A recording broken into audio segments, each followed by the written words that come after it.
You think you know everything about the T-34? We were told it was the best weapon of the victory, but the crews called these machines communal graves for four. Why were the fuel tanks placed right behind the driver's back, turning the tank into a gasoline canister? Why, just to shift gears, did the driver mechanic have to bash the lever with a sledgehammer? And which sound is scarier than an explosion, the whistle of a shell, or the pounding fists of a comrade burning alive inside a jammed hatch? There is no cinematic gloss in this video, only naked statistics. From the draft class of 1941, only 3 out of 100 returned home. We will walk the path from the blind boxes of the beginning of the war to the execution of Panzerfaust shooters in Berlin. This is the price of victory that people usually keep silent about. Watch to the end to find out why a surviving commander envied the dead. June 22nd, 1941. 4 o'clock in the morning. The air on the border no longer smells of grass and river dampness. It smells of burnt rubber, overheated metal, and animal fear that oozes out with sweat. We are used to seeing this moment in movies. Heroic profiles, strong commands, crisp lines of tanks going into a counterattack. Forget it. Reality is chaos multiplied by blindness. It is the screams of men trapped in steel boxes that were considered technological miracles yesterday, but have become traps today. Alexei Kovalev sits in the commander's seat of a brand new T-34. The machine smells of factory paint and grease. The speedometer shows a mileage of only 50 kilometers. This is the Red Army's newest weapon. Thick, sloped armor, a powerful 76mm cannon. On paper, it is an invulnerable monster. In reality, it is a death, blind, solitary confinement cell for 4 suicide bombers. Inside the turret, there is a roar that bursts the capillaries in your eyes. The V2 diesel engine screams behind your back so loudly that your own thoughts seem like someone else's whisper. In the headset, there is only the crackle of static. There is no radio. In 1941, a radio is a luxury available only to company and battalion commanders. Line tanks, like Kovalev's, have no connection with the outside world. "Where to? Where the hell do we go?" screams the driver, Ignatiev. His voice breaks into a falsetto. Kovalev doesn't hear him.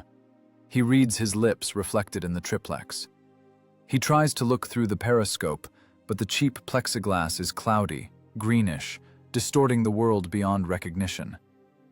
Through this device, you can only see a narrow strip of earth in front of the tracks. To the left, explosions. To the right, black smoke. Where are our guys? Where are the Germans? Nobody knows. Kovalev kicks the driver in the back. This is the only method of control. A kick to the left shoulder means turn left. To the right means right. A kick to the spine means stop. This is not a high-tech war. This is driving a horse. Only instead of reins, you use a boot. And instead of a horse, you have 30 tons of steel. "Go forward! Punch it!" yells Kovalev, although he doesn't understand why. Ignatiev clutches the steering levers. On early models of the T-34, the gearbox is a death sentence. To shift gears, you need a force of 30 or even 40 kilograms. The driver doesn't just drive the tank, he fights it.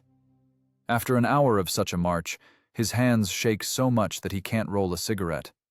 His knuckles are skinned to the bone against the iron. Ignatiev curses, puts his whole body weight into it, and yanks the lever. The gnashing of gears drowns out even the roar of explosions outside. The gear doesn't engage. The tank jerks and stalls. Silence. A second-long, ringing silence that is scarier than the cannonade. In this silence, you can hear bullets pinging against the armor outside. Ping, ping, ping, as if someone is knocking on the door, inviting you to your execution. "Start it up!" Kovalev hits the breech of the gun with his fist. The starter screeches. The engine sneezes black smoke but remains silent. It instantly becomes hot in the fighting compartment. The ventilation can't keep up. Powder gases from neighbors' firing are sucked inside. There is nothing to breathe. Throats are raw, eyes are watering. It is a gas chamber we built for ourselves. Outside, someone is waving a flag. Kovalev sees it out of the corner of his eye through the vision slit. It's the platoon commander. He has leaned out of his hatch to signal, "Do as I do." A red flag in his left hand, a yellow one in his right. This is doctrine from the 30s. In the age of motors and rapid-fire artillery, we manage battle with colored rags. To see the order, you have to look at the commander. And if you are looking at the commander, you are not looking at the enemy. But the enemy is always looking at you. A dry crack. The platoon commander, waving his flags, suddenly jerks like a broken doll and slumps onto the turret. A sniper. Or a stray splinter. The flags fall into the mud. Control is lost. The platoon of 3 machines turns into a herd of blind elephants wandering in different directions. "Germans! Right! Reference point 2! Bushes!" screams the loader, glued to his slit. Kovalev spins the turret traverse wheel. The mechanism is stiff, moving in jerks. The teeth jam. To turn the gun 90 degrees, you have to crank the handle until you turn blue. Seconds leak away like blood from an artery. While he aligns the sight, the world outside changes 10 times. In the sight, there is a blurry spot. It is a German Panzer III. It seems small, gray, angular. It moves quickly, coherently, like a predator. They have radios. They talk to each other. They see the battlefield through high-quality Carl Zeiss optics. They are a single organism. And Kovalev's crew is 4 deaf mutes locked in an iron barrel that refuses to turn.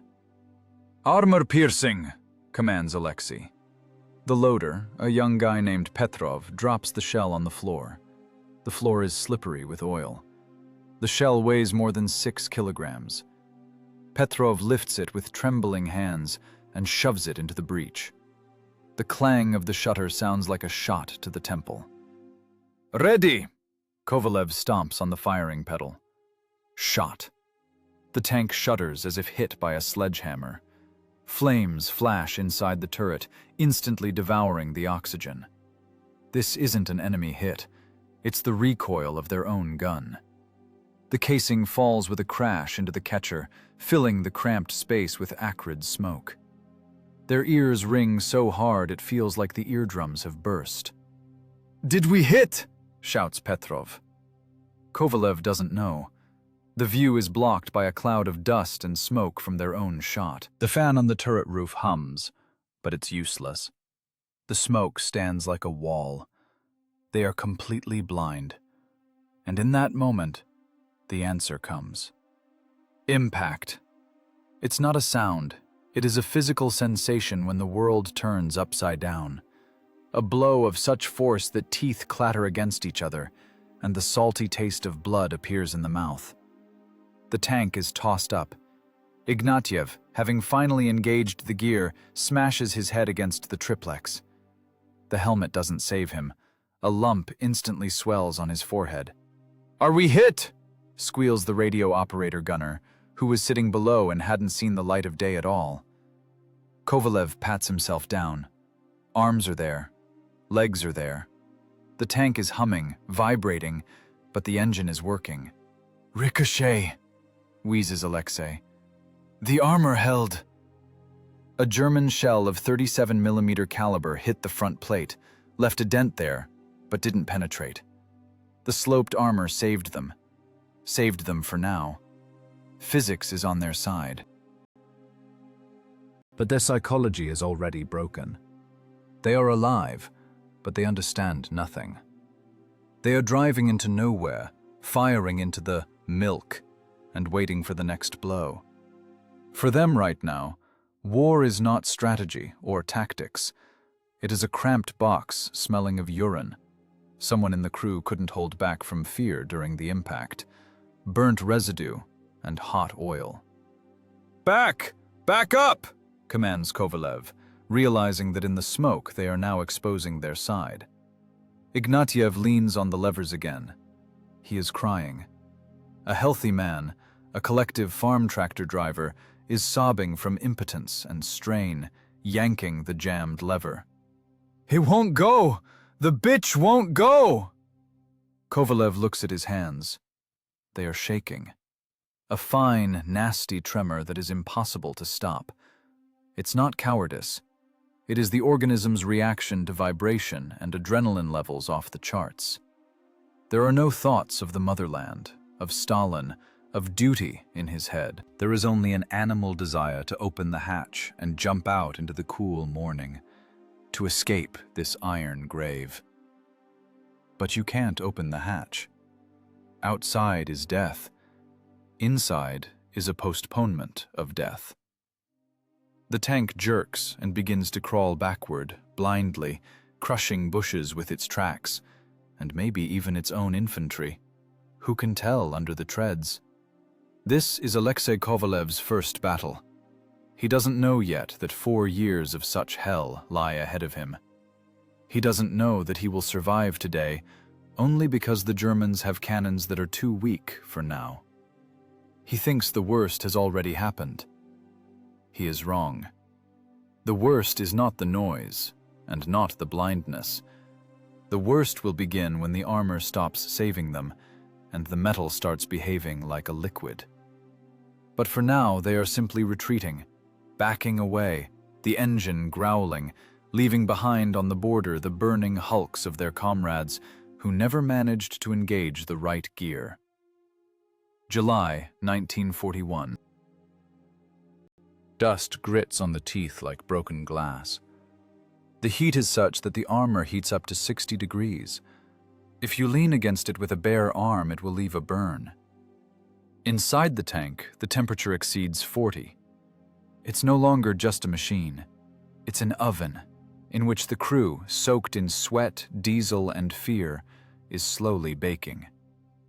We are used to thinking that a tank protects, that thick steel is a guarantee of life. But in the physics of armor penetration, there is a nuance not written about in newspapers. The nuance is called spalling of the inner armor surface. The column crawls along a dirt road. Alexei Kovalev looks through a triplex flooded with sweat. His eyes sting from fatigue. They haven't slept for 3 days. Retreating. Simply driving backward, snapping back with fire, leaving cities and villages behind. Suddenly, a whistle cuts the air. Impact. This sound cannot be confused with anything. It's not thunder, not a grenade explosion. It is the blow of a giant hammer on a bell inside which you are sitting. A sound that vibrates every bone in your body, and the brain shuts down for a second, going into reboot. "Penetration!" yells Ignatiev, yanking the levers. Kovalev shakes his head, shaking off the concussion. No smoke. No light penetrating from outside. That means no hole. A German 37mm slug hit the side, but couldn't master 45mm of Soviet-sloped steel. The shell splashed or ricocheted. "Alive," exhales Kovalev. "Armor holds." He turns to the loader to give a command, and the words get stuck in his throat. Petrov, the young loader who just yesterday joked about German Frausts, is sliding down the turret wall. He isn't screaming. He is quietly whimpering, covering his face with his palms. Thick spurts of dark blood beat through his fingers. "What's wrong with him? There's no hole!" screams the radio operator from below. And a hole isn't needed. The kinetic energy of the shell's impact was so monstrous that it passed through the steel like a wave. The outer layer held, but the inner layer of armor couldn't withstand the tension and cracked. From the inner wall of the tank, right opposite the point of impact, a piece of metal the size of a plate flew off. It shattered into dozens of small, razor-sharp fragments, secondary projectiles. This is the treachery of armor. The tank is intact. Outside, just a dent. Inside, ground meat. Petrov was slashed by Spall. Small fragments of his own armor embedded themselves in his face, neck, and shoulders. His own protection became shrapnel. "Bandage him!" commands Kovalev, though he realizes bandages won't help here. Ignatiev steps on the gas, trying to take the machine out of the kill zone. The tank roars, jerks, and then happens what they feared more than German guns. Crunch. A metallic, grinding sound somewhere below, under the hull. The tank dips its nose and stops dead. The engine howls strainedly, but the tracks are dead. "Transmission!" yells the driver. "Or the main clutch! Shattered, damn it!" This is the curse of 1941. Build quality. Parts made in a rush, metal that didn't go through tempering. The transmission of the T-34 simply isn't calculated for such loads and such jerks. The gears were sheared off. A tank weighing 30 tons turned into an immobile pile of iron in the middle of a field. Shells whistle all around. The Germans are zeroing in. A second hit. The gong again, ringing in the ears again. "Bail out!" commands Kovalev. Getting out of a tank under fire is a special kind of lottery. You have to open the heavy hatch, stick your head out under bullets, and pull up a wounded comrade. Petrov is almost unconscious from pain shock. Kovalev and the radio operator grab him by the jumpsuit, pulling him up. Inside the turret, it is slippery with blood. Boots slide on casings. They tumble out into the tall grass, into the mud.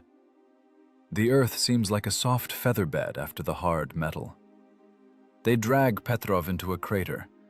Ignatiev falls nearby, breathing like a driven horse. "Commander, the tank," whispers the driver. "The tank is intact.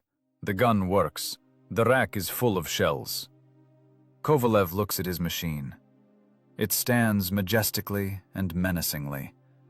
No smoke, no fire. Only a dent on the side and a broken transmission inside. It is the newest weapon, a secret weapon. The instruction states, "Do not leave to the enemy." If the Germans capture it, they will study the armor. They will find weak spots. They might even fix it and turn the gun against our own. "We have to burn it." Kovalev's voice sounds hollow, as if from a basement. "It's a pity, Lesha." Tears are in Ignatiev's eyes. "It's new. We just got it." Pity. That's not the word. It's like killing your own dog because it broke a leg. The tank was their home, their fortress. Now it must become a bonfire. No time to repair. Germans are already visible on the horizon. Gray figures of infantry walking in a chain. Nothing to tow it with.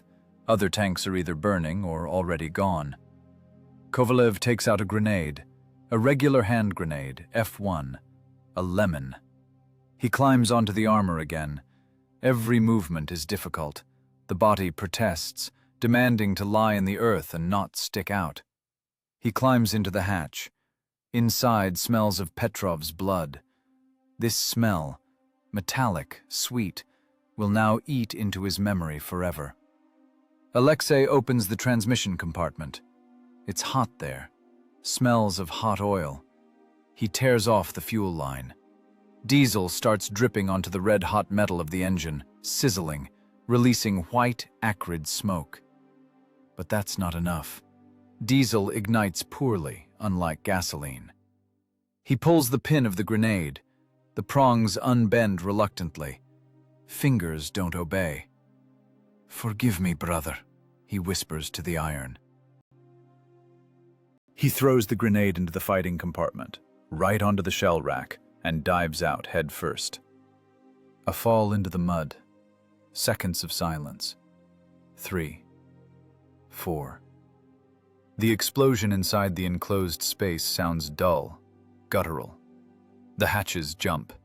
Black, greasy smoke bursts out of all cracks. And then the ammo rack starts cooking off. Bang, bang, kabang! That's the 76mm high-explosive shells detonating. Hell begins inside the tank. Flame shoots out of the hatch in a column 5 meters high. Now it's not a machine, it's a torch. Kovalev lies in the crater and watches his tank burn, watches the paint melt, watches steel, which was supposed to be eternal, change color from the temperature. In this fire, not only pieces of iron burn, illusions burn there too. The illusion that technology is almighty. The illusion that war is about who outshoots whom. No. War is when you destroy with your own hands what was supposed to save you, because one gear broke. "Let's go," he says. They pick up Petrov. He moans. His face is a mask of blood and soot. They trudge east, on foot, dirty, deafened, defeated not by the enemy, but by circumstances. Behind them burns a tank that didn't fire a single effective shot, but maimed its loader and was killed by its commander. This is the price of learning, the terrible price of 1941. Ahead are 4 more years, and Kovalev understands. The next tank will be different, but the fear that armor will betray you from the inside will remain forever. The ring of a hit on the hull will now haunt his dreams every night. A sound that means you are still alive, but already, possibly, killed by fragments of your own protection. December 1941, Moscow region. The temperature outside has dropped to minus 30 degrees. If in summer the tank was an oven, now it has turned into a freezer. The metal freezes through. Touching the armor with a bare hand means an instant cold burn. Skin remains on the steel as if glued. Alexei Kovalev's crew received a new machine. This is not the sleek Kharkov-built tank they had in June. This one is a child of evacuation. It was welded in the Urals, in workshops without roofs, where lathes stood right in snowdrifts, and women and teenagers fainting from hunger worked as welders. Quality. That word has been forgotten here.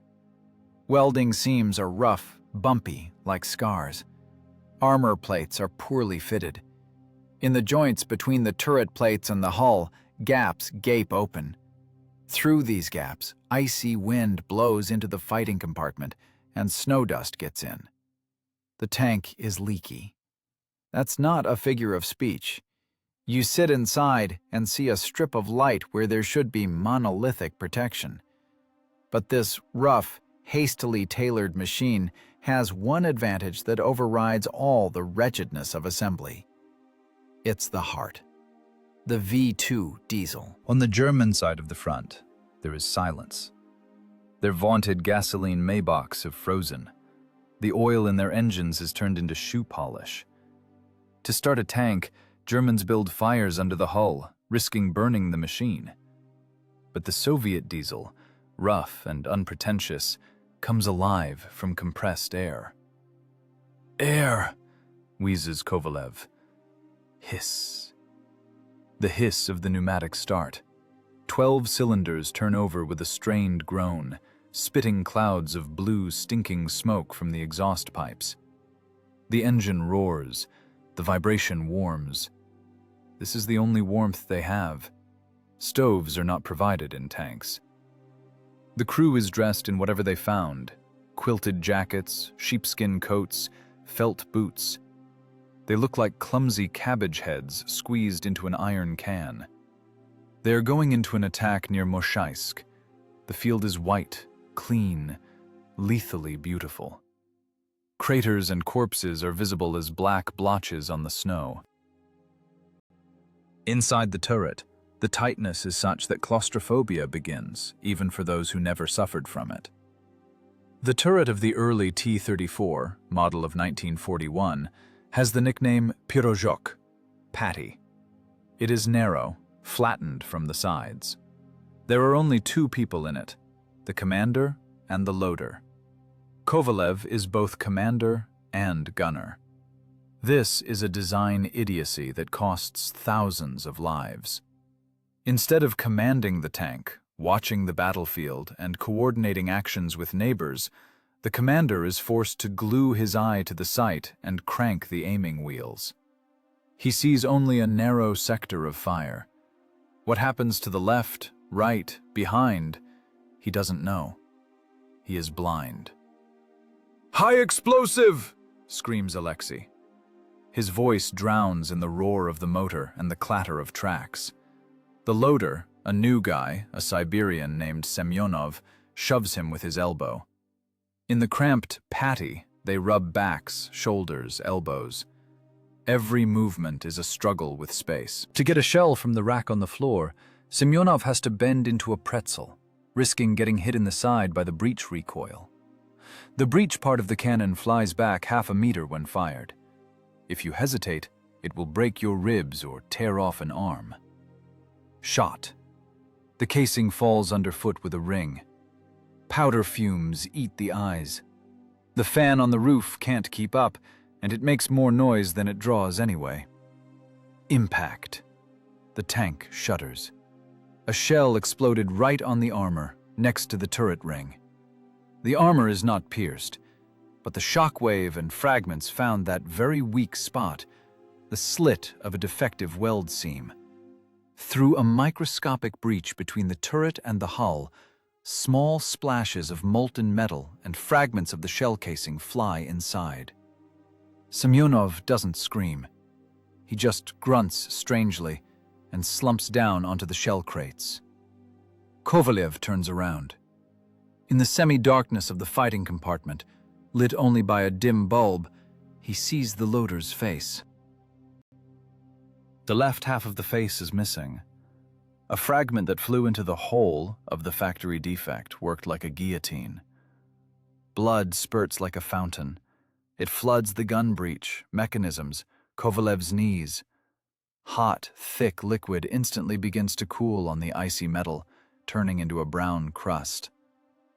The tank continues to drive. The driver below sees nothing and knows nothing. He presses the gas, following the order, forward. Alexei remains alone in the turret. Next to him is a corpse. Semyonov, who a minute ago was handing shells, is now a bag of bones impeding movement. His body slides under the breech. If he fires now, the recoil will smash what's left of his head. Kovalev needs to make a decision in a second. Stop? Impossible. A standing tank will be hit immediately. Drag the body out? Where? There is one hatch, and it's on top. Down to the radio operator? No room there.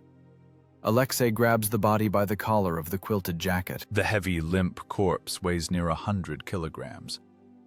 Kovalev growls from the effort. Back muscles crack. He drags Semyonov to the side, pinning him to the turret wall with his legs so he doesn't flop around. His boot slips on blood. Now he is one man doing the work of two. Kovalev dives down, grabs a shell, 6 kilograms of steel and explosives. Hands in blood, the shell slips out. He catches it, pressing it to his chest, smearing his jacket with gun grease and someone else's blood. Shoves it into the barrel. The shutter clangs shut. He jumps back to the site. The triplex is splattered red. Kovalev wipes the glass with his sleeve.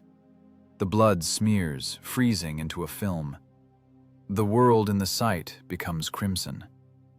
Ahead, flashes of shots. A German anti-tank gun, POC 40. They see him. He sees them. "Crush them, Ignatiev! Crush!" He yells into the intercom, forgetting that a gunner should be silent and aim. Hands are shaking. Not from fear, from cold and physical overexertion. He turns the vertical aiming wheel. The crosshair crawls slowly, like in a dream. The German crew bustles at the cannon. They are already loading. Who is faster? Kovalev presses the firing pedal. His foot slips off the bloodied pedal. He kicks it again with all his might. Shot. The high-explosive shell bursts right under the wheels of the German gun. The cannon is tossed into the air. The crew is swept away by the blast wave. A black cloud on white snow. "Got him!" Alexei shouts to himself. But there is no joy, only a nauseating smell. A mixture of powder fumes, unburnt diesel, and fresh blood. This smell in the frosty air is felt especially sharply. It penetrates the lungs, soaks into clothes, into the skin. The tank flies forward across the snowy field, bouncing on bumps. Dead Semyonov bangs his head against the ammo rack in time with the machine's movements. Kovalev dives for a shell again. He is 20 years old. He is a commander, gunner, loader, and gravedigger all rolled into one. He sits in an iron box made with holes and fights against the best army in the world. The frost chills to the bone, but sweat pours down his back in streams. This is the sweat of extreme tension. A tank is not a fortress. A tank near Moscow in the winter of '41 is an icy crypt in which you must work like the damned so as not to remain in it forever. "Right 30!" he commands the driver, spotting a new target. Ignatiev yanks the lever. The tank turns sharply, scooping snow with the track. Semyonov's body falls onto Kovalev by inertia, pinning him to the cannon.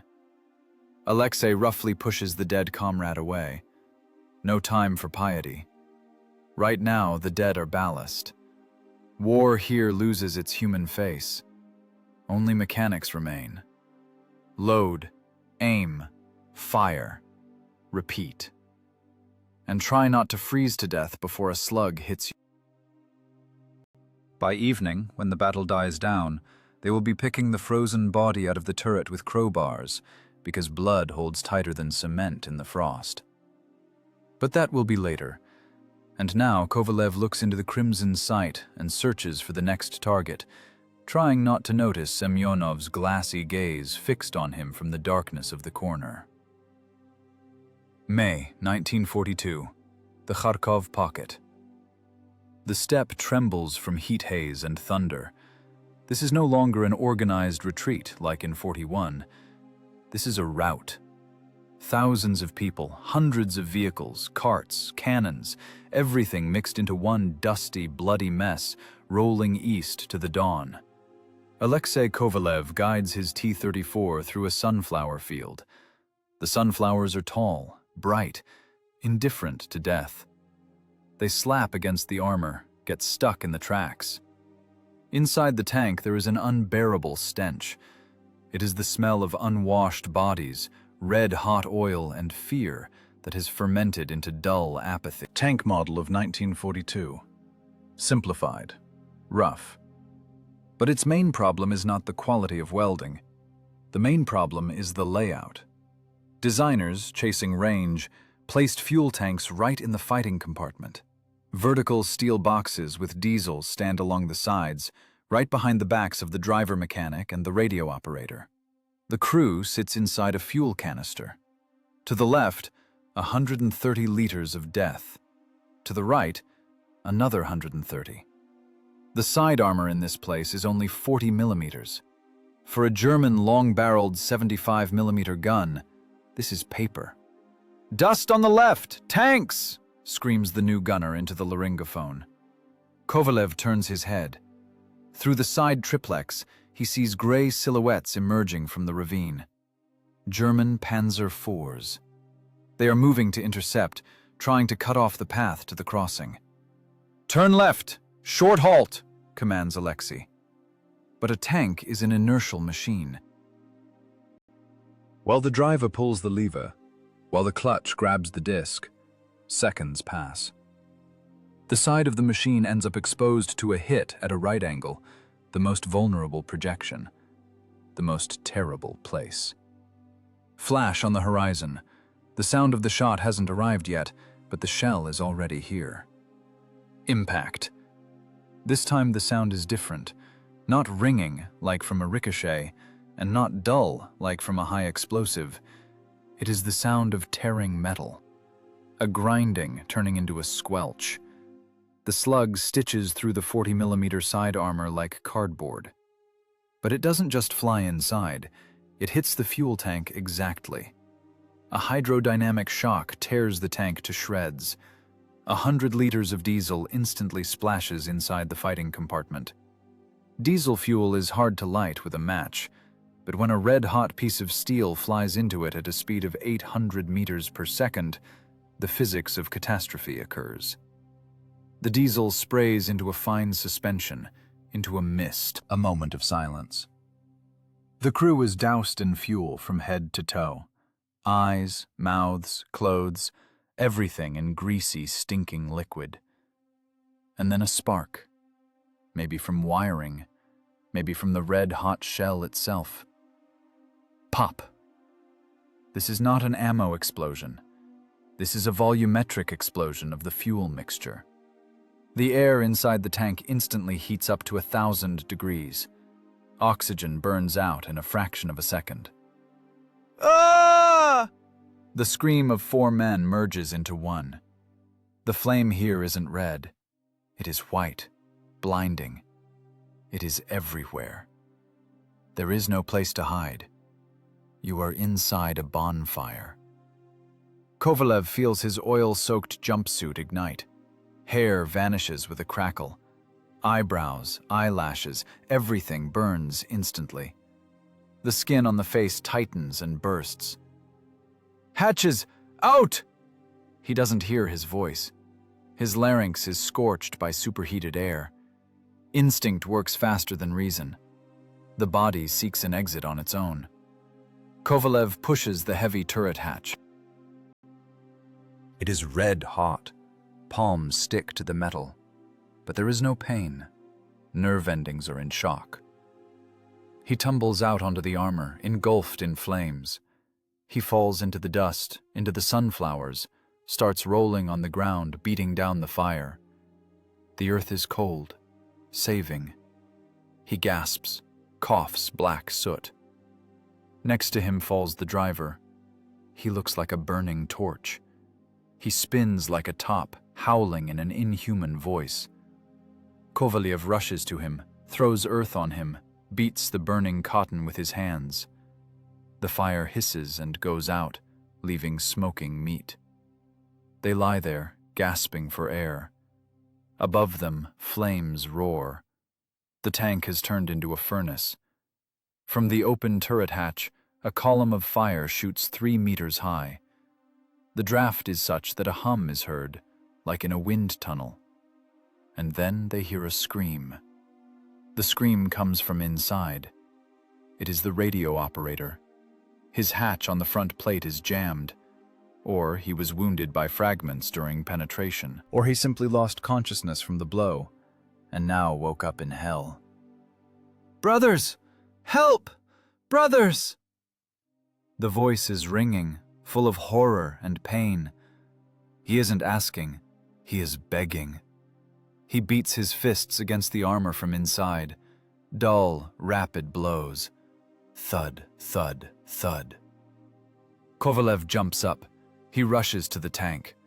The heat is such that it singes the face even at a distance of 5 meters.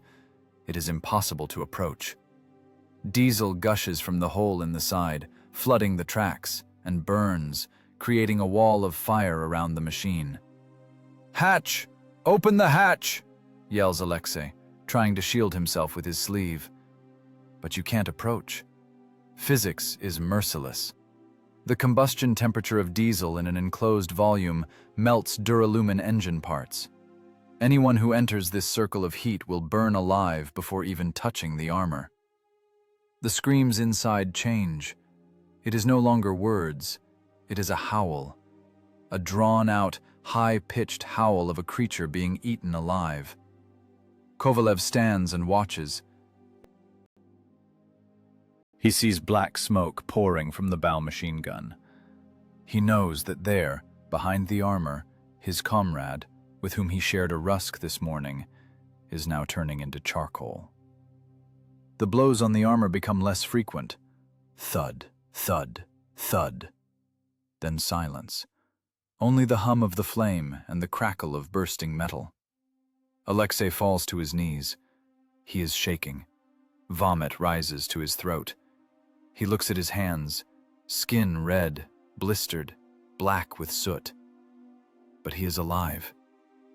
And the radio operator is not. Fuel tanks in the fighting compartment are a verdict. It is a design error paid for by such a death that you wouldn't wish on an enemy. Tankers call such machines lighters, or communal graves for 4. Today the grave accepted only 1, but the other 3 will carry this sound with them forever. The sound of fists beating on a locked hatch from inside a burning tank. "Let's go, Commander," wheezes the driver. Half his face is burned, eyelids swollen so that the eyes are almost invisible. "Germans are coming." They get up. The tank continues to burn. Now the ammo will start cooking off. They trudge away through the sunflowers. The wind carries a smell. It's not the smell of a bonfire. It is a sweet, nauseating, greasy smell of burnt flesh. It clogs the nostrils, settles on the tongue. You can't spit it out. Kovalev doesn't look back. He knows what he will see. A column of black smoke rising into the summer sky. A monument to the unknown radio operator who burned at work. On this day, Alexei Kovalev understood a simple truth. In a tank, the scariest death is not from a fragment. The scariest death is when you are alive but can't get out. When the steel that should protect you becomes the walls of your personal hell. And you can do nothing. Only listen to your friend scream and wait for a shell to explode to end his suffering. October 1942, Stalingrad. There is no horizon here, no front line. The whole world has shrunk to the size of one shattered workshop, one stairwell, one pile of bricks that used to be a house. The air in the city is not like in the steppe. It is dense, red from brick dust. It hangs in suspension, clogs lungs, grits on teeth, turns tears into dirty streaks. A tank created for operational space, for dashes across fields, turns here into a clumsy, blind beast cornered in a concrete labyrinth. Alexei Kovalev guides his machine through the ruins of the Red October factory. Speed, 0. They crawl in first gear. Tracks screech on rebar and broken concrete. The tank growls, overheats, spits fumes, but barely moves. The combat distance in Stalingrad is 15 meters, sometimes 5. This is no longer an artillery duel. It is a knife fight in a phone booth. "Higher! Take it higher!" screams Kovalev, losing his voice. He turns the vertical aiming wheel, but the gun hits the limiter. The barrel is raised maximally up, but it's not enough. Germans are sitting on the 3rd floor of a semi-destroyed building. They look at the tank from top to bottom, like at a beetle in a jar. For them, the turret roof and the engine deck roof are in full view. Armor there is thin, only 15 to 20 millimeters. Pierced by a heavy machine gun, let alone grenades. The tank, formidable in a frontal attack, is helpless here. It cannot raise its head. A bundle of grenades flies from above. Kovalev sees it in the triplex. The long wooden handle of a German potato masher, to which 5 more heads are taped. It falls, tumbling, and hits the armor of the transmission compartment with a dull thud. "Gas! Grenade on the transmission!" The explosion happens outside, but inside it feels like a sledgehammer hit to the back of the head. Shrapnel shreds the air intake grills. Radiators are pierced. Hot antifreeze and oil start spraying onto the red-hot engine. Acrid white smoke is sucked into the fighting compartment. Panic begins inside. The new loader, a kid of 19 named Ryabov, sent 2 days ago from a marching company, falls into a stupor. He sits on ammo crates, clutching his head with his hands, and rocks. Eyes glassy, mouth open in a soundless scream. He is hysterical. "They are everywhere! They are above. We'll burn! Let me out!" Ryabov tries to stand, climbs toward the hatch.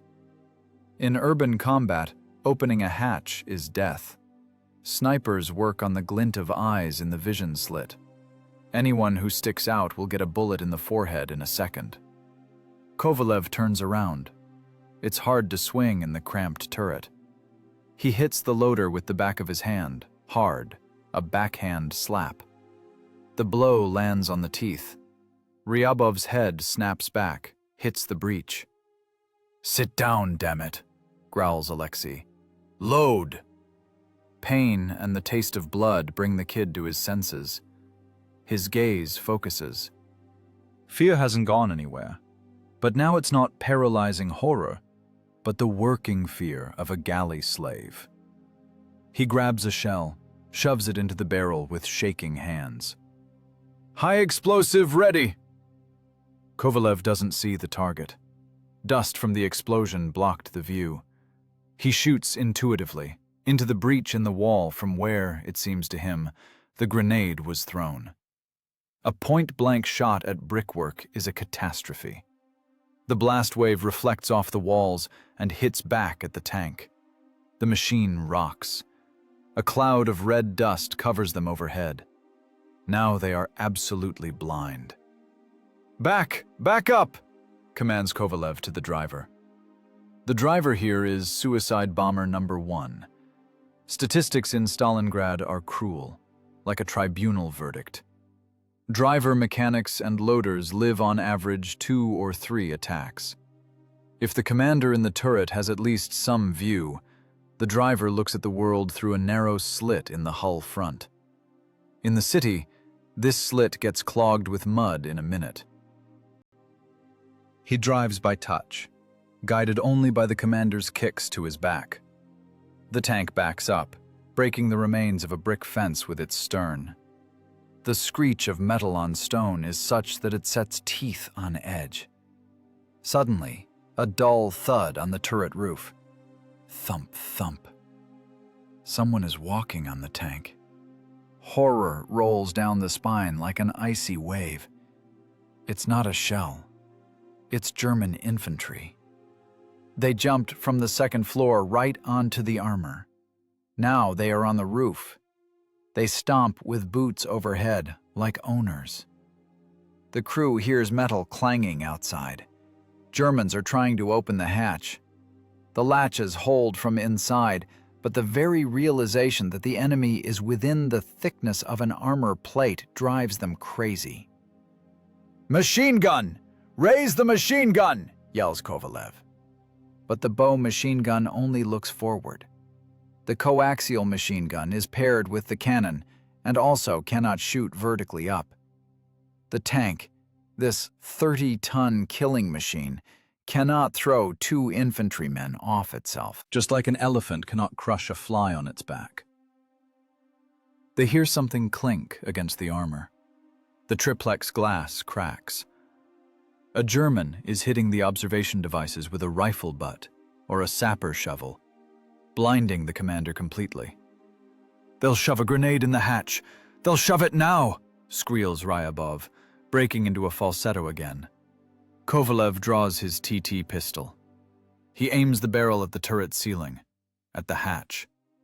If they open it, he will shoot point blank. "Spin the turret," he commands. "Sharply! Left, right! Throw them off!" The traverse mechanism howls. The turret jerks. The inertia of the multi-ton construction throws the crew inside from wall to wall. Kovalev hits his shoulder on the sight. Ryabov falls onto the casings. Outside, a scream is heard, and the sound of a body falling onto cobblestones. Thrown off. Or jumped off himself. The second German apparently also slid onto the engine deck. Gas! Crush him!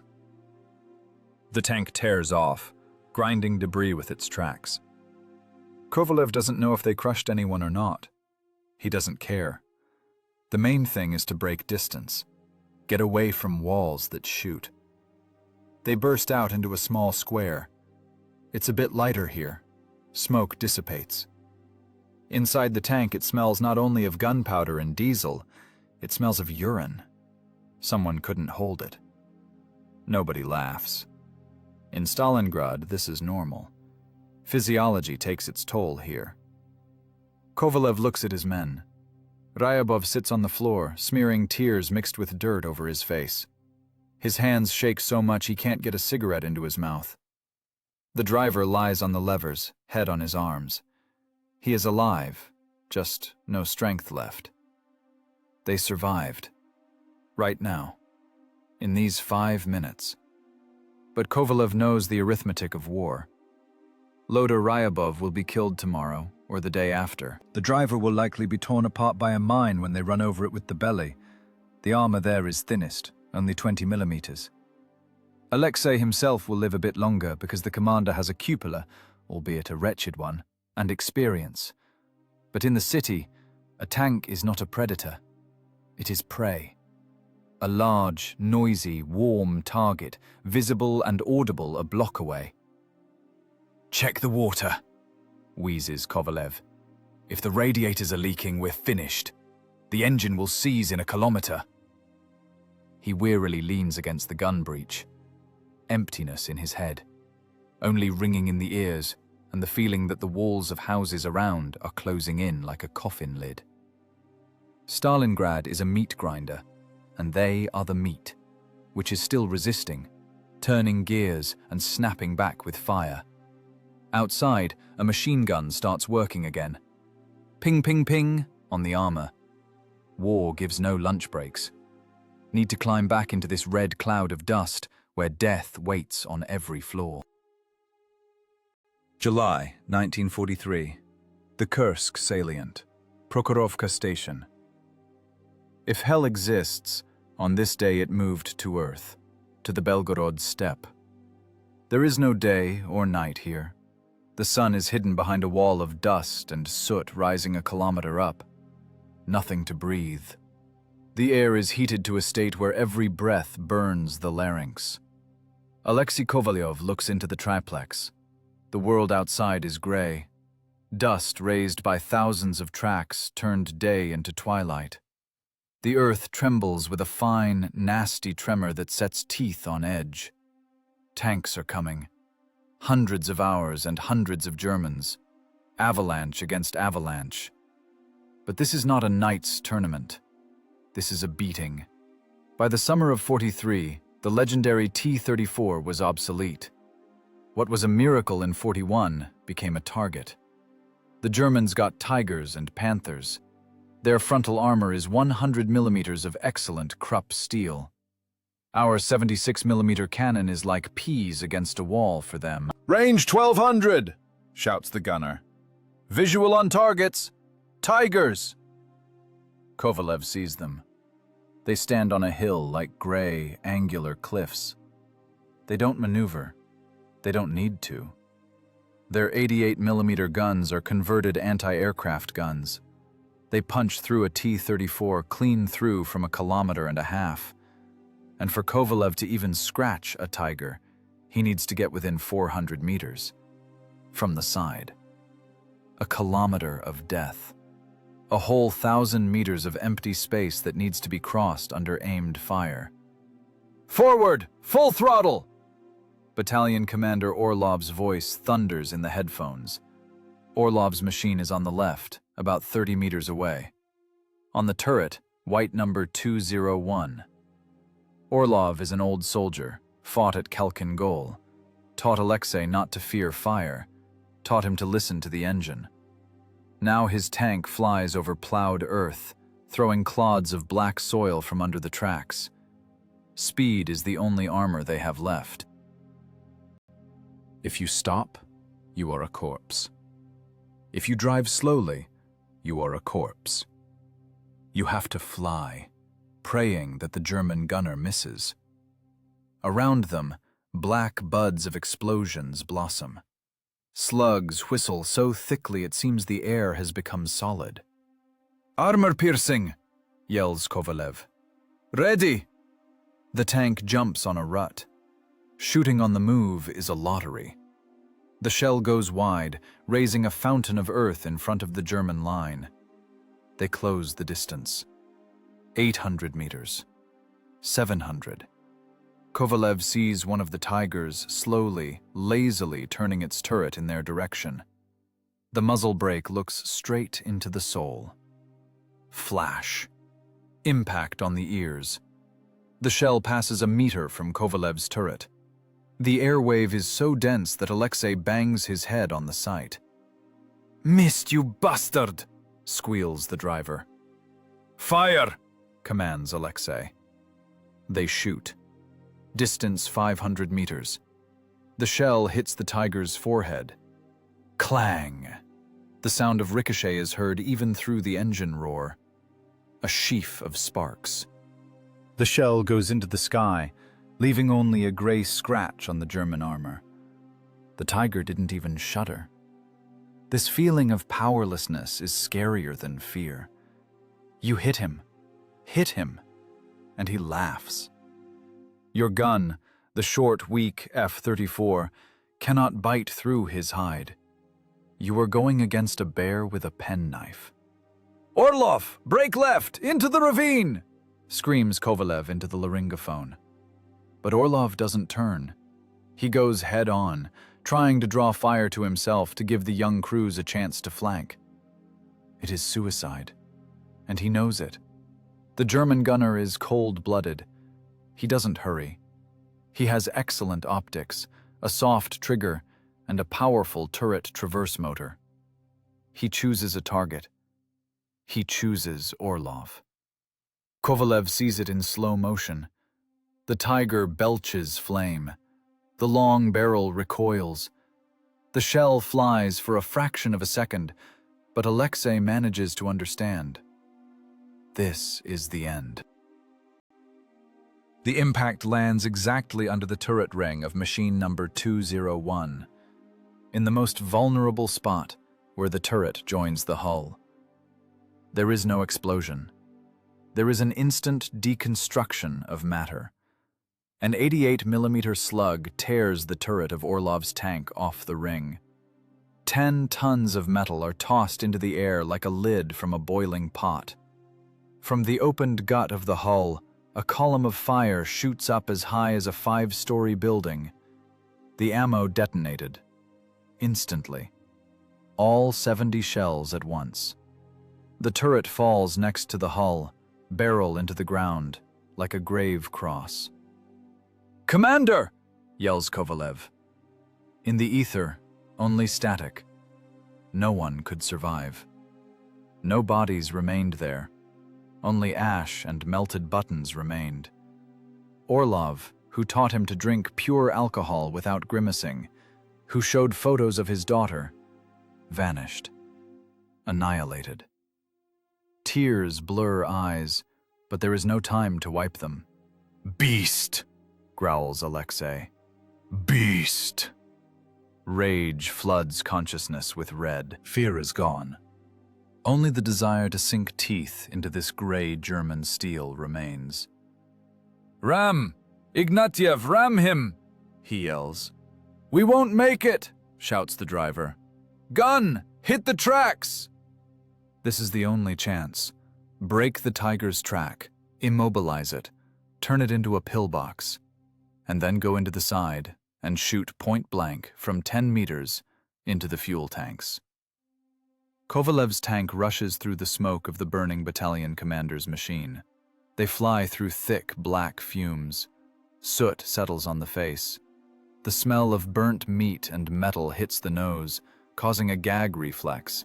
But Alexei swallows bile. The tiger is already reloading. His barrel seeks a new victim. He slowly turns toward Kovalev's tank. "At the roller! Fire!" Shot. The shell hits the German's drive sprocket. Explosion. Links of the flying track fan out, lashing the armor of the tiger itself. The German tank jerks, turns sideways by inertia. Yes! Detracked! Now he stands broadside. Vertical armor plate. 80 millimeters. It can be penetrated.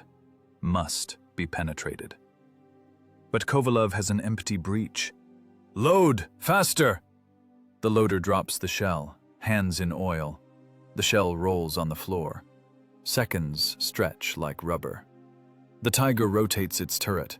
He is wounded, but not killed. His gun is almost looking at them. "Ready?" Shot. The shell hits the German's side, just above the road wheels. A black hole.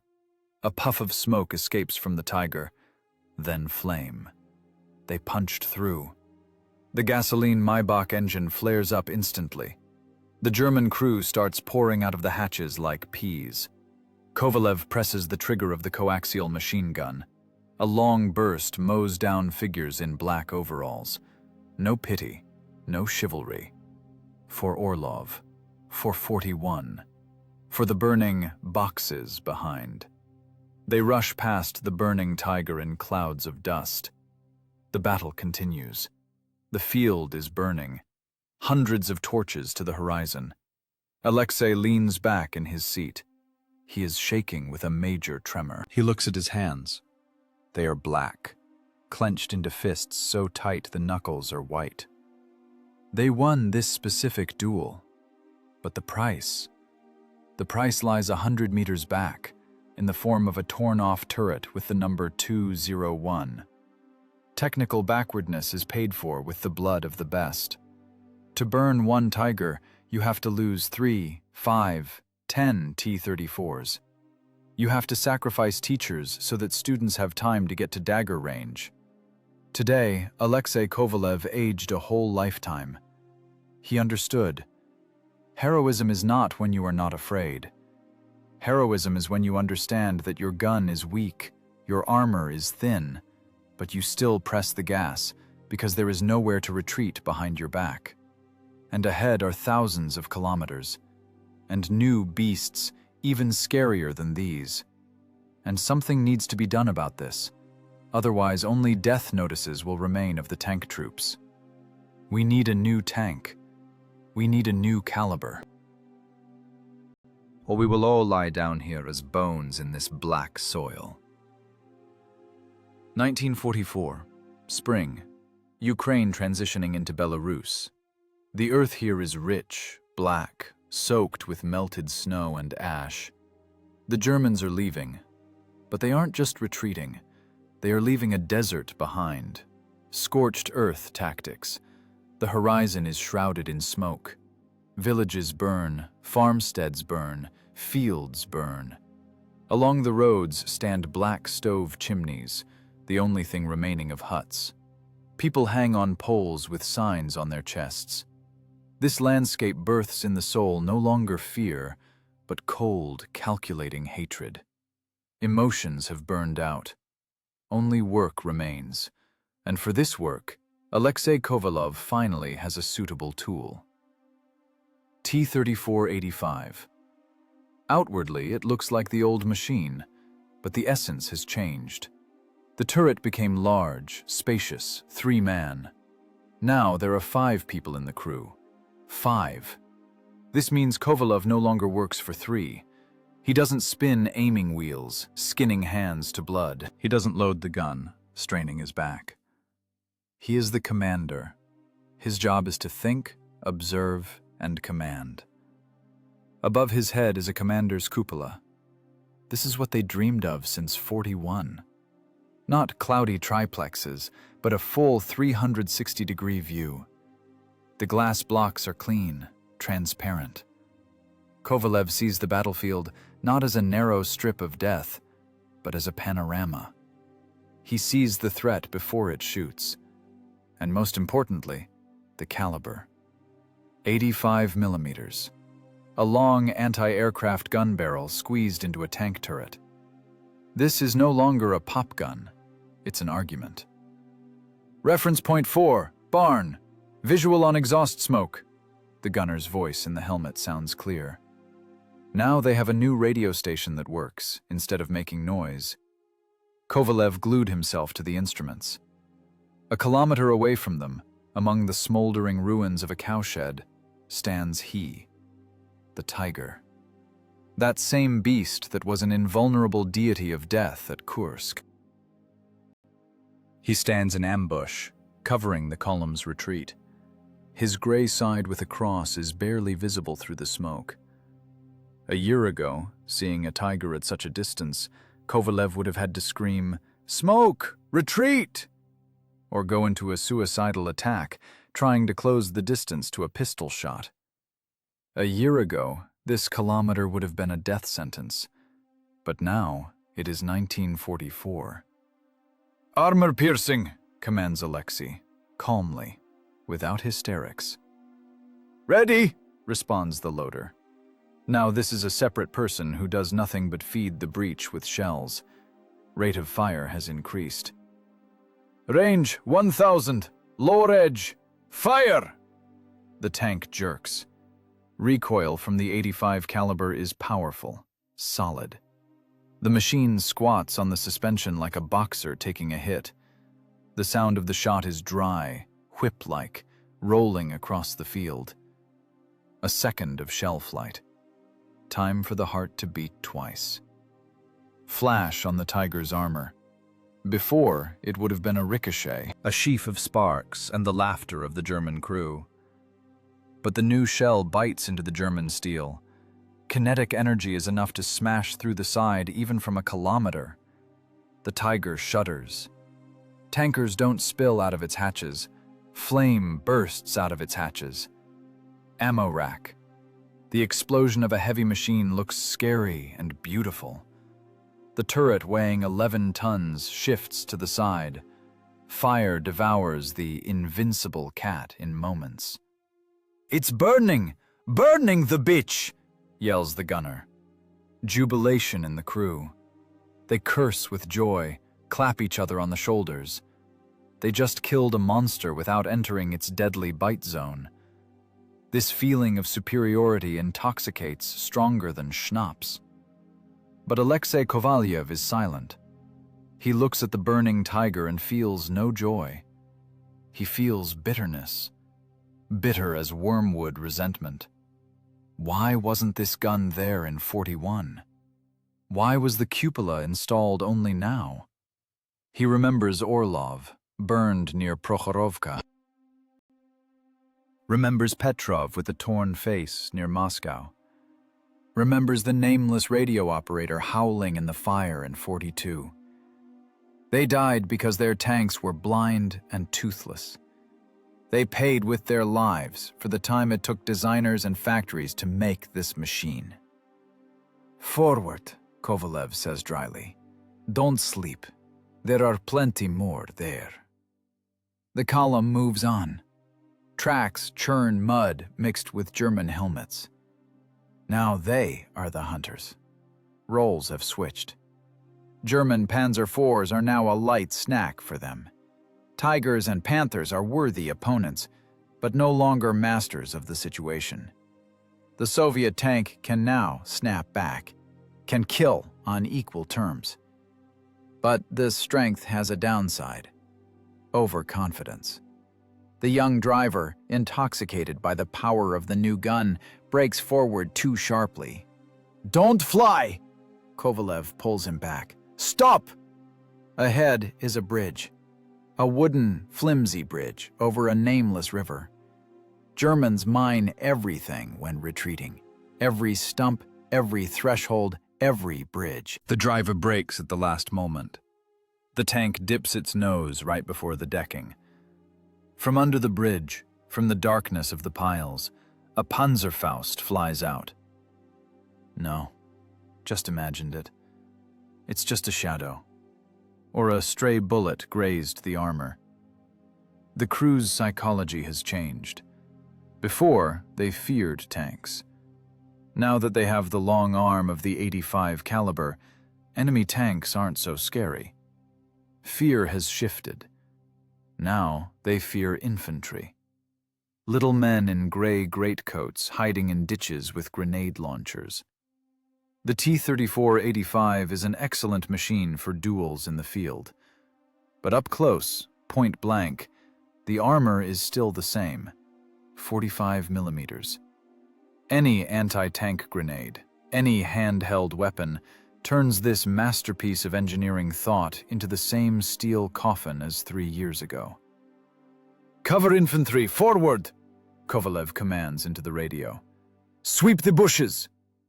The landing party jumps off the armor.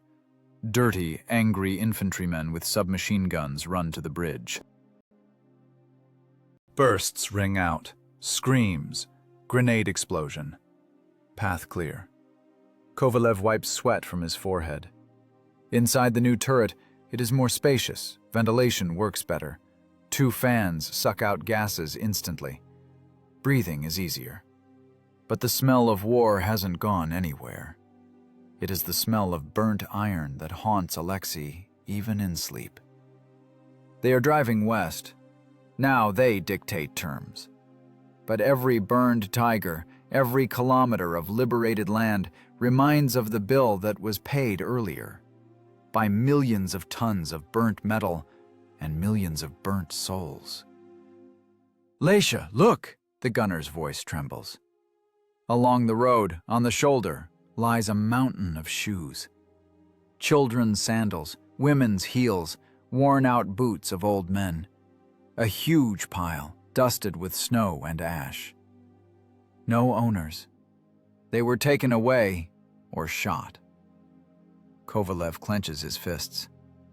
This is why they need this gun. Not for medals, not for statistics, but to catch up with those who left this pile of shoes and drive them into the earth with tracks. Together with their tigers, Ferdinands, and all their cursed machinery. "Full speed," he orders. The V234 engine roars at high RPMs. 500 horsepower drive 32 tons of retribution to the border of the Reich. And now this retribution is armed, sighted, and very, very angry. January 1945, East Prussia. We crossed an invisible line. There are no more rotten thatched roofs, leaning fences, and endless Russian mud. Under the tracks is neat cobblestone, fitted stone to stone. Around are sturdy brick houses with tiled roofs, well-tended gardens, electric poles. This is an alien world. A world that came to kill us, to take our black soil, although it lived in satiety and abundance itself. This thought drives you crazy, stronger than alcohol. Inside the tank hangs a heavy, sticky spirit of hatred. The crew looks through triplexes at these rich farms, at signs with Gothic font, at white curtains in windows, and in everyone's head, one thought pounds. What for? Why did you come to us if you had all this? Alexei Kovalev feels the armor vibrate. But now it's not the tremor of fear. It is the tremor of a predator that has burst into the beast's lair. The T-34-85 walks along the German road like a master. Tracks crunch through abandoned bicycles, suitcases, furniture. The sound of breaking alien property brings grim satisfaction. "Look, Commander, an estate!" shouts the loader. "Rich bastards!" Kovalev turns the periscope. A 2-story mansion, tall windows, oak doors.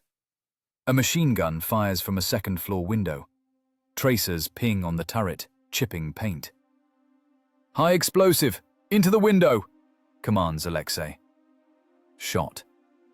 An 85mm shell flies into the living room. An explosion inside a stone house is scarier than in a wooden one. Walls don't dampen the blow. They become shrapnel. The mansion folds in on itself, burying the machine gunner under tons of brick and plaster. Dust rises such that it seems twilight has fallen. "Take that! Into dust!" growls the gunner. We are going to Königsberg, Fortress City, a city clad in concrete and steel. The Germans fight here not like in 41. Then they fought for victory. Now they fight from the despair of a rat cornered. Volkssturm, old men with rifles from World War I and teenagers with Panzerfausts. They sit in every basement, around every corner.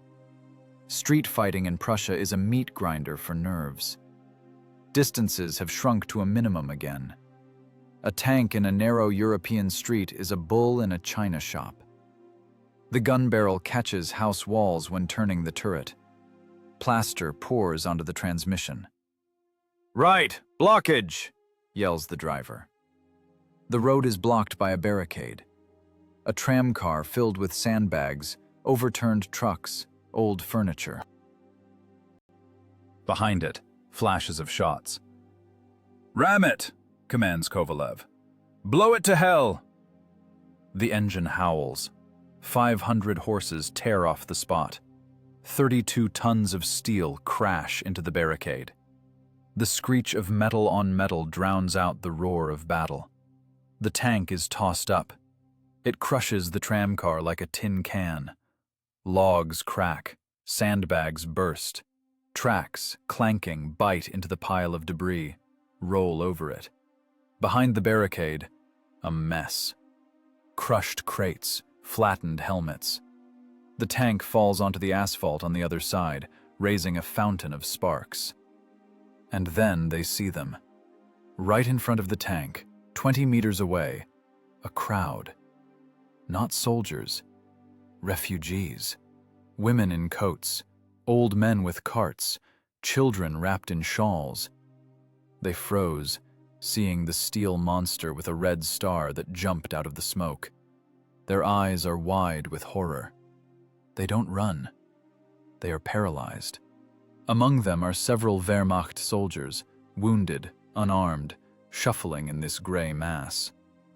"Krauts," hisses the driver. His voice is terrible, hoarse, alien. He doesn't brake. On the contrary, the engine changes tone, switching to a scream. The driver steps on the gas. "I'm gonna... for Mom. For Kharkov. Flatten them." The tank gains speed. Distance shrinks. 15 meters. 10. People start screaming, but the scream drowns in the diesel roar. Someone tries to run. Someone shields children with themselves. Kovalev sees the driver's back, sees his shoulders tense up. He knows what will happen now. In 3 seconds, there will be a wet red spot under the tracks. The crunch of bones will mix with the crunch of cobblestones. This won't be a battle. It will be an execution. 1,000 images flash in Alexei's head. Burning Orlov, dead Petrov, piles of shoes on roadsides. Hatred boils in the blood, demanding revenge. "Crush them," whispers the dark part of the soul. "They deserve it. They spared no one." But then he sees the face of a woman in the crowd. An ordinary face, gray with fear.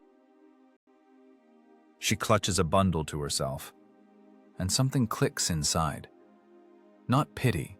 No, there is no pity. The safety catch clicks, separating a soldier from a punisher. If we drive over them, we become them. We turn into the very beasts that burned our villages. We cease to be liberators and become murderers. And a murderer cannot win. He can only kill. "Stop!" yells Kovalev.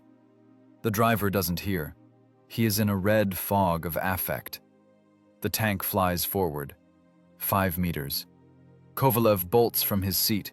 He kicks the driver in the right shoulder, hard, cruelly. The heel of the jackboot digs into the collarbone. "Brake, damn it! Halt!" Pain sobers. Reflex works faster than thought. The driver pulls the levers toward himself and slams the main clutch pedal. Tracks lock. The tank skids. Sparks fly in a sheaf. The multi-ton machine slides on the cobblestones like on ice with a wild, screeching grind. It stops. The frontal armor hangs over people. Half a meter to the nearest old man. He stands covering his head with his hands, expecting a blow that didn't follow. Heat radiates from the tank's radiators. The diesel idles, mumbling low and threateningly. Silence inside the turret.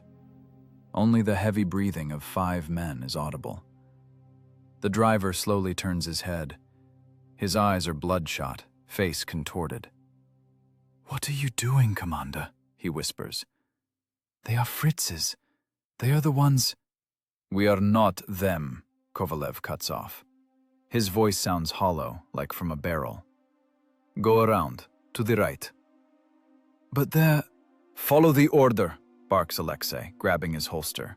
"Go around, I said. We are fighting the army, not broads." The driver sobs. He slams his fist on the dashboard, smashing the speedometer glass into crumbs. Blood drips from his knuckles. He hates the commander in this second. He wants to kill. But discipline, hammered in by years of war, is stronger than hatred. The tank jerks, turns on the spot, scratching the cobblestones, and slowly, carefully drives around the crowd, hugging the wall of a burning house. People below follow them with their eyes. There is no gratitude in those looks, only animal terror before a force that could have crushed them, but for some reason changed its mind. Kovalev sinks into his seat. He is shaking. Hands tremble so much he can't find his flask. He just committed the hardest act of the entire war. Killing an enemy is easy. Not killing an enemy when you have the full right and opportunity, that is torture. "Forward," he wheezes. 3 more blocks to the center." The tank goes into the smoke, leaving a bunch of living enemies behind. The crew is silent. A wall of misunderstanding has grown between them and the commander. But Kovalev knows, someday, if they survive, they will understand. Victory is not a mountain of corpses. Victory is when you remain human after walking through hell. But right now, hell continues. From the roof of a neighboring house flies a bottle with incendiary mixture. Glass shatters on the engine compartment. Flame flares up on the grills. "We're burning!" yells the radio operator. The moral choice is made. Now it has to be paid for. Battle again, fire again, work again, where mercy is a luxury sometimes paid for with life. April 29th, 1945, Berlin. The heart of the Reich beats in agony, and these convulsions are scarier than organized resistance. We entered a city that decided to die, but take us with it. Berlin streets are stone canyons piled with rubble, tram cars, and corpses. There is no front or rear here. Death breathes from every basement, from every attic window, from every sewer grate. Alexei Kovalev's tank looks like a gypsy wagon. On the sides, on the turret, rusty bed springs are welded everywhere. This is not standard protection. This is a cry of despair. We collected them from abandoned apartments, tied them with wire, welded them with makeshift welding. Crews believe that this springy steel will save from a cumulative jet, make the grenade trigger early, not reaching the main armor. Engineers say it's nonsense, that a Panzerfaust burns through everything. But when you drive through a corridor of death, you'll believe in the devil and in a bed spring, just to survive. The air in the city is grey, heavy, smells of plaster and sewage. And silence. Strange, ringing silence between firefights. Kovalev sits in the commander's cupola, sticking out to his shoulders. You can't close the hatch. In the city, visibility is more important than armor. If you don't see the Faust shooter first, you are a dead man. "Left side, second floor, movement," he whispers into the laryngophone. The turret turns. The 85mm barrel looks into the dark gap of a window with white curtains. It's empty there. Maybe imagined it, or maybe he already ran across.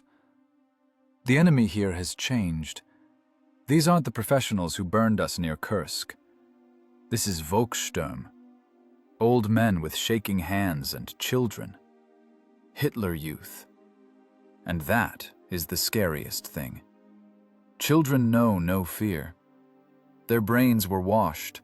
A disposable tube with explosives was put in their hands, and they were told they are saviors of the nation. They are small, agile. They hide in ruins like rats. For them, knocking out a tank is a game. "Careful, Commander, intersection." The driver's voice is tense to the limit. The tank slowly crawls out onto the intersection. To the right, a barricade.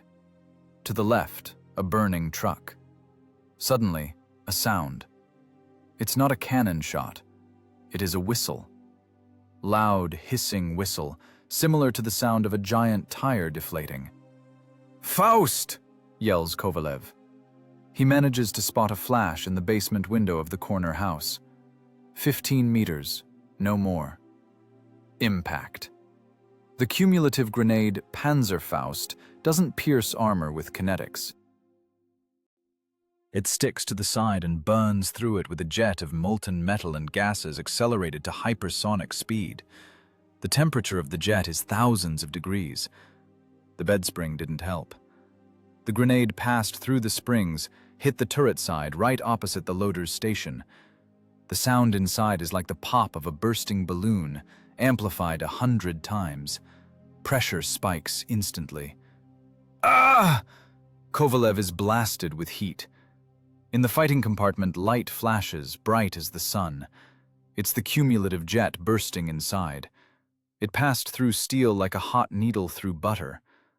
The loader, a young guy sent a week ago. Kovalev didn't even really memorize his name in the commotion. Seems like Vasya, or Vitya. The jet hit him directly. It's impossible to describe. It is the physics of destroying biological matter. Where the jet passed, there is no body anymore, only spray and steam. The loader didn't even have time to realize he died. He simply ceased to exist in a fraction of a second. But the jet went further. It hit the shell rack on the other wall of the turret. Casings are brass. They hold a hit, but the gunpowder inside is sensitive to temperature. "We're burning! Abandon the machine!" Kovalev doesn't hear his voice. His ears are blocked by pressure. He tumbles out of the hatch onto the armor, coughing from acrid, poisonous smoke. Following him climbs the gunner. His face is black, eyes white, insane. Driver and radio operator crawl out through the front hatches, falling onto the cobblestones. The tank isn't burning with open flame yet, but the reaction is already underway inside. Gunpowder in casings starts to smolder. Seconds to detonation. Kovalev falls onto the asphalt behind the track. He pulls out a PPSH submachine gun. "From where? Where is he?" He sees him. In the opening of the basement window, from where death flew, a figure appears. It's not a soldier. It's a boy. He is about 12. He is wearing a uniform that hangs like a sack, helmet sliding over his eyes. In his hands is another Faust tube. He, businesslike, as the instructor taught, raises it, aiming at the crawling out driver. He has no emotions on his face. He is simply doing a job. He killed the tank. Now he wants to kill the crew. "No!" wheezes Kovalev. A thought flashes in his head. It's just a child. But the body works faster. Reflex honed by 4 years of war. Enemy is not age. Enemy is the one holding a weapon. Alexei presses the trigger. A burst from the PPSH stitches the basement window. Bullets knock out brick crumbs, tear plaster, and that baggy uniform. The boy jerks, drops the tube, and disappears into the darkness of the basement. Silence. Only the hum of fire inside the tank. "Bitch," whispers the gunner lying nearby.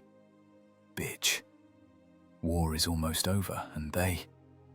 An explosion rings out. The ammo detonated. The turret is torn off the ring. A huge multi-ton part flies up a meter and falls back with a crash, crookedly, on its side. Columns of flame shoot out of the hatches. Kovalev looks at his tank. It was a good machine. It carried them from the Vistula to the Oder, from the Oder to the Spree. Now it is a pile of scrap metal and a grave. Inside burns what remains of the loader.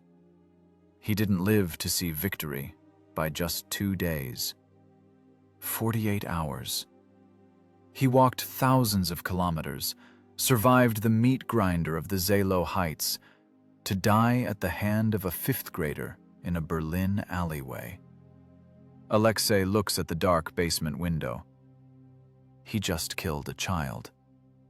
He knows it was right, tactically right, legally right. If he hadn't fired, that kid would have killed them all with the next grenade. But the soul doesn't accept the logic of war. The soul sees a small body in a big uniform. "What for?" asks Kovalev to the void.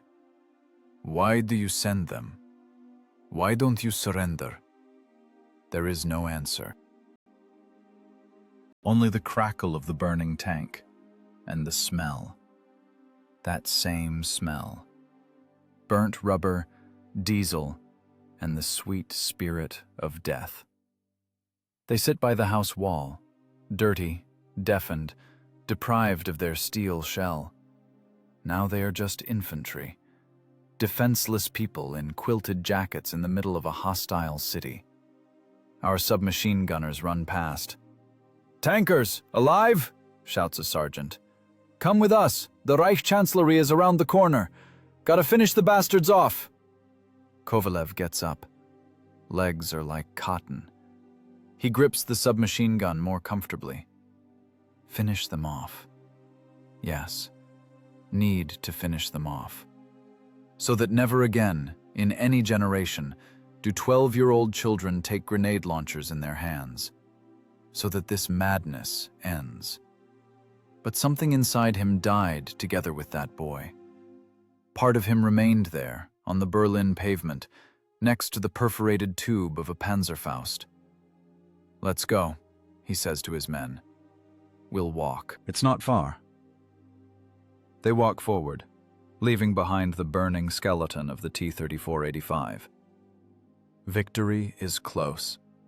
You can touch it with your hands. But these hands are in blood, and it will never be possible to wash them clean. In the sky over Berlin hangs smoke. The sun is red, like an inflamed eye. It looks at this city and seems to want to cover itself with an eyelid so as not to see what people turned their world into. Alexei Kovalev walks toward the Reichstag. He survived. But the price he paid for this path will now be with him eternally. In every child's gaze, in every sound of whistling air, he will see that basement and that tube. War doesn't end with fireworks. War ends with the last shot point blank. And this shot is always the loudest. May 9th, 1945. Silence. It falls suddenly, like a concussion. For 4 years, the air vibrated from explosions, engine roars, and screams. Ears got used to the constant pressure of the sound wave. And suddenly, stop. The mechanism of war, which ground up millions of lives, stopped. For the whole world, it is a holiday. On the streets of Moscow, London, Paris, people cry with happiness, hug, throw hats into the sky. But for Alexei Kovalev and thousands like him who survived in steel boxes, this is not a holiday. It is a wake. Kovalev sits on the armor of his burned tank. Around is bustle. Someone plays an accordion. Someone shoots into the air from captured Walters. And he looks at his hands. They are black with soot that has eaten into the pores forever. They are shaking. Now, when the tension has dropped, when you don't need to wait for death every second, the nervous system gives out. The organism understands that danger has passed and begins to crumble. In this silence, he hears voices. The voice of Petrov, whose face was blown off by armor spall near Moscow. The scream of the radio operator burned alive in the Kharkov steppe. The calm bass of Battalion Commander Orlov, who evaporated in a fireball near Prokhorovka. The sob of the driver who crushed people in Prussia. They are all here. They stand around, silent ghosts of a great slaughter. Of the entire draft class of 1941, of those guys who boarded the trains with Alexei, 3 out of 100 will return home. 97% remained there, in fields, in swamps, in burnt hulks of machines. Tank troop statistics are a dry verdict. The average life of a tank on the front line in 41 is 3 attacks. In 43, 2. In urban combat, 20 minutes. Alexei Kovalev cheated death. He won a lottery where the chance of winning was less than 0.1%. But he doesn't feel like a winner. He feels like a debtor. After the war, he will return home, to peaceful life, where there are no levers, no triplexes, no smell of gunpowder. He will go to work at a factory or a collective farm, sit at the levers of a peaceful tractor. But the war won't leave. It will settle in his head. At night, he will wake up from his own scream. His wife will habitually wake him, wipe cold sweat from his forehead. He will dream the same dream. He is inside a tank. The hatch is jammed, and from below, from the belly, fire rises. He yanks the handle, tears off fingernails, but the exit is closed, and he burns. Again and again, every night, for 40 years in a row. The smell. This is the scariest thing. A veteran may forget friends' faces, forget village names, but the smell of a burning tanker is never forgotten. Sweet, greasy, nauseating. It will haunt Alexei everywhere. At barbecues, by the home stove, even just from a lit match. This smell is a marker of trauma that cannot be cured. Doctors will call it neurosis, then post-traumatic stress disorder. But no names are enough to describe the void inside a man who watched his friend turn into charcoal in 3 seconds. The machinery of victory is not beautiful parades. It is mountains of twisted metal. Thousands of T-34s, which we call the weapon of victory, became communal graves. They had flaws. Cramped turrets, blind instruments, tanks in the fighting compartment. These flaws were paid for with the blood of crews. We buried the enemy in metal. We exchanged 10 of our tanks for 1 of theirs to walk this path. Alexei Kovalev is not a hero from a poster. He is a broken man. He has gray temples at 24. He is missing half his teeth, knocked out against the breach during impacts. He has a chronic cough from powder gases. He looks at the fireworks, multicolored lights in the sky of Berlin. For others, it is beauty. For him, flashes of explosions. He flinches at every volley. The hit the dirt reflex works faster than reason. But he stands up. He straightens to full height, leaning on the soot-covered fender of an alien machine. We did it. We walked through hell. We burned, drowned, froze, killed, and died. We were not steel people. We were soft, vulnerable, mortal. We were in pain.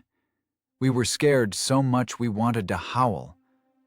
But we didn't retreat. We paid this price not for medals and not for glory.